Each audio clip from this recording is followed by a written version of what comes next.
श्री गणेशाय नमः। श्री जानकी वल्लभो विजयते।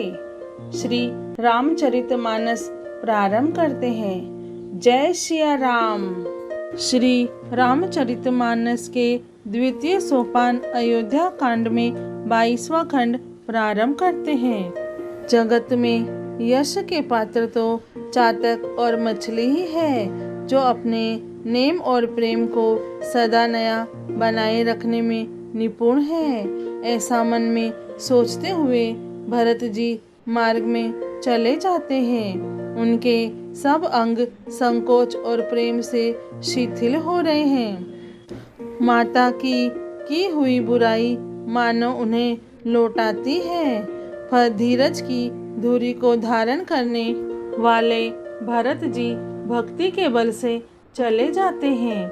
जब श्री रघुनाथ जी के स्वभाव को समझते स्मरण करते हैं, तब मार्ग में उनके पैर जल्दी जल्दी पड़ने लगते हैं। उस समय भरत की दशा कैसी है, जैसी जल के प्रवाह में जल के भोले की गति होती है। भरत जी का सोच और प्रेम देखकर उस समय निषाद विदेह हो गया। देह की सुध बुध भूल गया। मंगल शकुन होने लगे। उन्हें सुनकर और विचार कर निषाद कहने लगा, सोच मिटेगा, हर्ष होगा, पर फिर अंत में दुख होगा। भरत जी ने सेवक गुह के सब वचन सत्य जाने और वे आश्रम के समीप जा पहुँचे। वहाँ के वन और पर्वतों के समूह को देखा तो भरत जी इतने आनंदित हुए मानो कोई भूखा अच्छा अन्न भोजन पा गया हो। जैसे इति के भय से दुखी हुई और तीनों आध्यात्मिक, आधि देविक और आधि भौतिक तापों और क्रूर ग्रहों और महामारियों से पीड़ित प्रजा किसी उत्तम देश और उत्तम राज्य में जाकर सुखी हो जाए। भरत जी की गति दशा ठीक उसी प्रकार की हो रही है। अधिक जल बरसना, नए बरसना, चूहों का उत्पात, टिड्डियाँ, तोते और दूसरे राजा की चढ़ाई, खेतों में बाधा देने वाले इन 6 उपद्रवों को इति कहते हैं। श्री रामचंद्र जी के निवास से वन की संपत्ति ऐसी सुशोभित है मानो अच्छे राजा को पाकर प्रजा सुखी हो। सुहावना वन ही पवित्र देश है। विवेक उसका राजा है और वैराग्य मंत्री है। यम, अहिंसा, सत्य, अस्तेय, ब्रह्मचर्य और अपरिग्रह तथा नियम, शौच, संतोष, तप, स्वाध्याय और ईश्वर प्रणिधान योद्धा है। पर्वत राजधानी है। शांति तथा सुबुद्धि 2 सुंदर पवित्र रानियां हैं। वह श्रेष्ठ राजा राज्य के सब अंगों से पूर्ण है और श्री रामचंद्र जी के चरणों के आश्रित रहने से उसके चित्त में चाव, आनंद या उत्साह है। स्वामी, अमात्य, सुहृद, कोश, राष्ट्र, दुर्ग और सेना राज्य के ये 7 अंग हैं। मोह रूपी राजा को सेना सहित जीतकर विवेक रूपी राजा निष्कंटक राज्य कर रहा है। उसके नगर में सुख, संपत्ति और सुकाल वर्तमान है। वन रूपी प्रांतों में जो मुनियों के बहुत से निवास स्थान हैं, वही मानो शहरों, नगरों, गांवों और खेड़ों का समूह है। बहुत से विचित्र पक्षी और अनेकों पशु ही मानो प्रजाओं का समाज है, जिसका वर्णन नहीं किया जा सकता। गैंडा, हाथी, सिंह, बाघ, सुअर, भैंसे और बैलों को देखकर राजा के साज को सराहते ही बनता है। ये सब आपस का वैर छोड़कर जहाँ तहाँ एक साथ विचरते हैं। यही मानो चतुरंगिणी सेना है। पानी के झरने झर रहे हैं और मतवाले हाथी चिंगाड़ रहे हैं। वे ही मानो वहाँ अनेकों प्रकार के नगाड़े बज रहे हैं। चकवा, चकोर, पपीहा, तोता तथा कोयलों के समूह और सुंदर हंस प्रसन्न मन से पूज रहे हैं। भोरों के समूह गुंजार कर रहे हैं और मोर नाच रहे हैं। मानो उस अच्छे राज्य में चारों ओर मंगल हो रहा है। बेल, वृक्ष, तृण सब फल और फूलों से युक्त है। सारा समाज आनंद और मंगल का मूल बन रहा है। श्री राम जी के पर्वत की शोभा देखकर भरत जी के हृदय में अत्यंत प्रेम हुआ। जैसे तपस्वी नियम की समाप्ति होने पर तपस्या का फल पाकर सुखी होता है, तब केवट दौड़कर ऊंचे चढ़ाया और भुजा उठाकर भरत जी से कहने लगा, हे नाथ, ये जो पाकर जामुन, आम और तामल के विशाल वृक्ष दिखाई देते हैं, जिन श्रेष्ठ वृक्षों के बीच में एक सुंदर विशाल बड़ का वृक्ष सुशोभित है, जिसको देखकर मन मोहित हो जाता है। उसके पत्ते नीले और सघन हैं और उसमें लाल फल लगे हैं। उसकी घनी छाया सब ऋतुओं में सुख देने वाली है। मानो ब्रह्मा जी ने परम शोभा को एकत्र करके अंधकार और लालिमामयी राशि सी रच दी है। हे गुसाई, ये वृक्ष नदी के समीप है। जहाँ श्री राम की पर्णकुटी छाई है, वहाँ तुलसी जी के बहुत से सुंदर वृक्ष सुशोभित है, जो कहीं कहीं सीता जी ने और कहीं लक्ष्मण जी ने लगाए हैं। इसी बड़ की छाया में सीता जी ने अपने कर कमलों से सुंदर वेदी बनाई है, जहाँ सुजान श्री सीता राम जी मुनियों के वृंद समेत बैठकर नित्य शास्त्र, वेद और पुराणों के सब कथा इतिहास सुनते हैं। सखा के वचन सुनकर और वृक्षों को देखकर भरत जी के नेत्रों में जल उमड़ आया। दोनों भाई प्रणाम करते हुए चले। उनके प्रेम का वर्णन करने में सरस्वती जी भी सकुचाती है। श्री रामचंद्र जी के चरण चिन्ह देखकर दोनों भाई ऐसे हर्षित होते हैं, मानो दरिद्र पारस पा गया हो। वहाँ की रज को मस्तक पर रखकर हृदय में और नेत्रों में लगाते हैं और श्री रघुनाथ जी के मिलने के समान सुख पाते हैं। भरत जी की अत्यंत अनिवर्चनीय दशा देखकर वन के पशु, पक्षी और जड़ वृक्षादि जीव प्रेम में मग्न हो गए। प्रेम के विशेष वश होने से सखा निषाद राज को भी रास्ता भूल गया।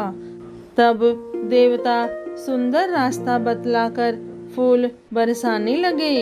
भरत के प्रेम की इस स्थिति को देखकर सिद्ध और साधक लोग भी अनुराग से भर गए और उनके स्वाभाविक प्रेम की प्रशंसा करने लगे कि यदि इस पृथ्वी तल पर भरत का जन्म अथवा प्रेम न होता तो जड़ को चेतन और चेतन को जड़ कौन कहता। प्रेम अमृत है, विरह मंद्राचल पर्वत है, भरत जी गहरे समुद्र है।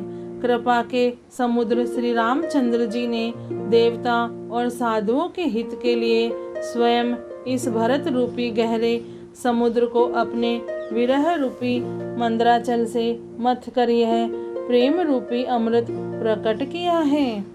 सखा निषाद राज सहित इस मनोहर जोड़ी को सघन वन की आड़ के कारण लक्ष्मण जी नहीं देख पाए। भरत जी ने प्रभु श्री रामचंद्र जी के समस्त सुमंगलों के धाम और सुंदर पवित्र आश्रम को देखा।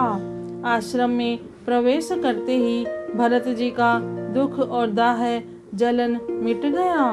मानो योगी को परमार्थ परम तत्व की प्राप्ति हो गई हो। भरत जी ने देखा कि लक्ष्मण जी प्रभु के आगे खड़े हैं और पूछे हुए वचन प्रेम पूर्वक कह रहे हैं, पूछी हुई बात का प्रेम पूर्वक उत्तर दे रहे हैं। सिर पर जटा है, कमर में मुनियों का वलकल वस्त्र बांधे हैं और उसी में तरकस कसे हैं। हाथ में बाण तथा कंधे पर धनुष है। वेदी पर मुनि तथा साधुओं का समुदाय बैठा है और सीता जी सहित श्री रघुनाथ जी विराजमान हैं। श्री राम जी के वलकल वस्त्र है, जटा धारण किए हैं, श्याम शरीर है। सीता राम जी ऐसे लगते हैं मानो रति और कामदेव ने मुनि का वेश धारण किया हो। श्री राम जी अपने कर कमलों से धनुष बाण फेर रहे हैं और हंसकर देखते ही जी की जलन हर लेते हैं, अर्थात जिसकी ओर भी एक बार हंसकर देख लेते हैं उसी को परम आनंद और शांति मिल जाती है। सुंदर मुनि मंडली के बीच में सीता जी और रघुकुल चंद्र श्री रामचंद्र जी ऐसे सुशोभित हो रहे हैं मानो ज्ञान की सभा में साक्षात भक्ति और सच्चिदानंद शरीर धारण करके विराजमान हो। छोटे भाई शत्रुघ्न और सखा निषाद राज समेत भरत जी का मन प्रेम में मग्न हो रहा है। हर्ष शोक सुख दुख आदि सब भूल गए। हे नाथ रक्षा कीजिए, हे गुसाई रक्षा कीजिए, ऐसा कहकर वे पृथ्वी पर दंड की तरह गिर पड़े। प्रेम भरे वचनों से लक्ष्मण जी ने पहचान लिया और मन में जान लिया कि भरत जी प्रणाम कर रहे हैं। वे श्री राम जी की ओर मुंह किए खड़े थे। भरत जी पीठ पीछे थे, इससे उन्होंने देखा नहीं। अब इस ओर तो भाई भरत जी का सरस प्रेम और उधर स्वामी श्री रामचंद्र जी की सेवा की प्रबल परवशता। न तो क्षण भर के लिए भी सेवा से पृथक होकर मिलते ही बनता है और न प्रेमवश छोड़ते उपेक्षा करते ही। कोई श्रेष्ठ कवि ही लक्ष्मण जी के चित्त की इस गति दुविधा का वर्णन कर सकता है। वे सेवा पर भार रखकर रह गए, सेवा को ही विशेष महत्वपूर्ण समझकर उसी में लगे रहे, मानो चढ़ी हुई पतंगों को खिलाड़ी पतंग उड़ाने वाला खींच रहा हो। लक्ष्मण जी ने प्रेम सहित पृथ्वी पर मस्तक नवाकर कहा, हे रघुनाथ जी, भरत जी प्रणाम कर रहे हैं। यह सुनते ही श्री रघुनाथ जी प्रेम में अधीर होकर उठे। कहीं वस्त्र गिरा, कहीं तरकस, कहीं धनुष और कहीं बाण। कृपा निधान श्री रामचंद्र जी ने उनको जबरदस्ती उठाकर हृदय से लगा लिया। भरत जी और श्री राम जी के मिलने की रीति को देखकर सबको अपनी सुध भूल गई। मिलन की प्रीति कैसे बखानी जाए, वह तो कवि कुल के लिए कर्म मन वाणी तीनों से अगम है। दोनों भाई भरत जी और श्री राम जी मन बुद्धि चित्त और अहंकार को भुलाकर परम प्रेम से पूर्ण हो रहे हैं। कहिए उस श्रेष्ठ प्रेम को कौन प्रकट करे। कवि की बुद्धि किसकी छाया का अनुसरण करे। कवि तो अक्षर और अर्थ का ही सच्चा बल है। नट ताल की गति के अनुसार ही नाचता है। भरत जी और रघुनाथ जी का प्रेम अगम्य है। जहाँ ब्रह्मा विष्णु और महादेव का भी मन नहीं जा सकता, उस प्रेम को मैं कुबुद्धि किस प्रकार कहूँ। भला गांडर की तात से कहीं सुंदर राग बज सकता है। तालाबों और झीलों में एक तरह की घास होती है, उसे गांडर कहते हैं। भरत जी और श्री रामचंद्र जी के मिलने का ढंग देखकर देवता भयभीत हो गए। उनकी धुक धुकी धड़कने लगी। देवगुरु बृहस्पति जी ने समझाया, तब कहीं वे मूर्ख चेते और फूल बरसाकर प्रशंसा करने लगे। फिर श्री राम जी प्रेम के साथ शत्रुघ्न से मिलकर तब केवट निषादराज से मिले। प्रणाम करते हुए लक्ष्मण जी से भरत जी बड़े ही प्रेम से मिले। तब लक्ष्मण जी ललक कर बड़ी उमंग के साथ छोटे भाई शत्रुघ्न से मिले। फिर उन्होंने निषाद राज को हृदय से लगा लिया। फिर भरत शत्रुघ्न दोनों भाइयों ने उपस्थित मुनियों को प्रणाम किया और इच्छित आशीर्वाद पाकर वे आनंदित हुए। छोटे भाई शत्रुघ्न सहित भरत जी प्रेम में उमंग कर सीता जी के चरण कमलों की रज सिर पर धारण कर बार बार प्रणाम करने लगे। सीता जी ने उन्हें उठाकर उनके सिर को अपने कर कमल से स्पर्श कर सिर पर हाथ फेरकर उन दोनों को बिठाया। सीता जी ने मन ही मन आशीर्वाद दिया, क्योंकि वे स्नेह में मग्न हैं, उन्हें देह की सुध बुध नहीं है। सीता जी को सब प्रकार से अपने अनुकूल देखकर भरत जी सोच रहित हो गए और उनके हृदय का कल्पित भय जाता रहा। उस समय न तो कोई कुछ कहता है, न कोई कुछ पूछता है। मन प्रेम से परिपूर्ण है, वह अपनी गति से खाली है, अर्थात संकल्प, विकल्प और चांचल्य से शून्य है। उस अवसर पर केवट निषादराज धीरज धर और हाथ जोड़कर प्रणाम करके विनती करने लगा। हे नाथ, मुनिनाथ, वशिष्ठ जी के साथ सब माताएं, नगर निवासी, सेवक, सेना पति, मंत्री सब आपके वियोग से व्याकुल होकर आए हैं। गुरु का आगमन सुनकर शील के समुद्र श्री रामचंद्र जी ने सीता जी के पास शत्रुघ्न जी को रख दिया और वे परम धीर, धर्म धुरंधर, दीन दयालु श्री रामचंद्र जी उसी समय वेग के साथ चल पड़े। गुरु जी के दर्शन करके लक्ष्मण जी सहित प्रभु श्री रामचंद्र जी प्रेम में भर गए और दंडवत प्रणाम करने लगे। मुनि श्रेष्ठ वशिष्ठ जी ने दौड़कर उन्हें हृदय से लगा लिया और प्रेम में उमंग कर वे दोनों भाइयों से मिले। फिर प्रेम में पुलकित होकर केवट निषाद राज ने अपना नाम लेकर दूर से ही वशिष्ठ जी को दंडवत प्रणाम किया। ऋषि वशिष्ठ जी ने राम सखा जानकर उसको जबरदस्ती हृदय से लगा लिया, मानो जमीन पर लौटते हुए प्रेम को समेट लिया हो। श्री रघुनाथ जी की भक्ति सुंदर मंगलों का मूल है। इस प्रकार कहकर सराहना करते हुए देवता आकाश से फूल बरसाने लगे। वे कहने लगे, जगत में इसके समान सर्वथा नीच कोई नहीं और वशिष्ठ जी के समान बड़ा कौन है।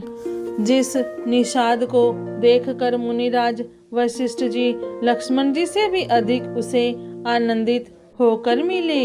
यह सब सीतापति श्री रामचंद्र जी के भजन का प्रत्यक्ष प्रताप और प्रभाव है। दया की खान सुजान भगवान श्री राम जी ने सब लोगों को दुखी और मिलने के लिए व्याकुल जाना। तब जो जिस भाव से मिलने का अभिलाषी था उस प्रकार का रुख रखते हुए उसकी रुचि के अनुसार उन्होंने लक्ष्मण जी सहित पल भर में सब किसी से मिलकर उनके दुख और कठिन संताप को दूर कर दिया। श्री रामचंद्र जी के लिए यह कोई बड़ी बात नहीं है। जैसे करोड़ों घड़ों में एक ही सूर्य की पृथक पृथक छाया प्रतिबिंब एक साथ ही दिखती है। समस्त पूर्ववासी प्रेम में उमंग कर केवट से मिलकर उसके भाग्य की सराहना करते हैं। श्री रामचंद्र जी ने सब माताओं को दुखी देखा, मानो सुंदर लताओं की पंक्तियों को पाला मार गया हो। श्री रामचरितमानस के द्वितीय सोपान अयोध्या कांड में 22वां खंड पूर्ण हुआ। जय श्री राम, जय सिया राम।